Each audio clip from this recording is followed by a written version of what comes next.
ইংল্যান্ডের club Leicester সিটিতে খেলা হামজা চৌধুরী খেলতে পারেন বাংলাদেশের হয়ে। সেই খবর এখন পুরনো। বাংলাদেশের হয়ে খেলতে এরই মধ্যে প্রক্রিয়া শুরু করে দিয়েছেন ইংল্যান্ডের বয়সভিত্তিক দলে খেলা এই ডিফেন্সিভ মিডফিল্ডার। বাংলাদেশ ফুটবল ফেডারেশনও চেষ্টা চালিয়ে যাচ্ছে দ্রুত হামজাকে বাংলাদেশ জাতীয় দলে অন্তর্ভুক্ত করতে, যার ফল দেখা যেতে পারে শিগগিরই। সেপ্টেম্বরের ফিফা উইন্ডোতেই বাংলাদেশের জার্সিতে দেখা যেতে পারে হামজা চৌধুরীকে। সেপ্টেম্বরের উইন্ডো সামনে রেখে হামজাকে জাতীয় দলে অন্তর্ভুক্ত করতে কাজ শুরু করে দিয়েছে বাফুফে। আগামী জুনে বিশ্বকাপ বাছাই পর্বের দ্বিতীয় রাউন্ডের শেষ দুটি ম্যাচ খেলবে বাংলাদেশ। 6 জুন ঘরের মাঠে বাংলাদেশের প্রতিপক্ষ অস্ট্রেলিয়া। এরপর 11 জুন কাতারে শেষ ম্যাচে প্রতিপক্ষ লেবানন।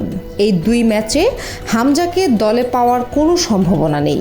ফিফার পরবর্তী আন্তর্জাতিক বিরতি আছে সেপ্টেম্বর মাসে। এখনও প্রতিপক্ষ ঠিক না হলেও সে সময়ে জাতীয় দলে দেখা যেতে পারে লেস্টার সিটির তারকাকে।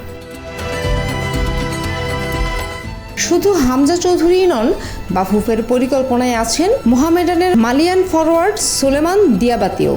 33 বছর বয়সী মোহামেডানের অধিনায়ককেও বাংলাদেশ জাতীয় দলের হয়ে খেলানোর চিন্তাভাবনা অনেক দূর এগিয়েছে বলে জানা গেছে। এ সব কিছুই জানিয়েছেন বাফুফের সাধারণ সম্পাদক ইমরান হোসেন তুষার। লাল সবুজের হয়ে খেলতে হামজা শুরু করেছেন বাংলাদেশের পাসপোর্ট নেয়ার প্রক্রিয়া।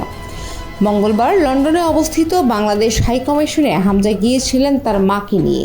সেখানে বাংলাদেশি পাসপোর্টের জন্য আবেদন করেছেন 26 বছর বয়সী এই ফুটবলার। লন্ডনের বাংলাদেশ হাইকমিশনের একটি সূত্র এই তথ্য নিশ্চিত করেছে বাংলাদেশের গণমাধ্যমকে।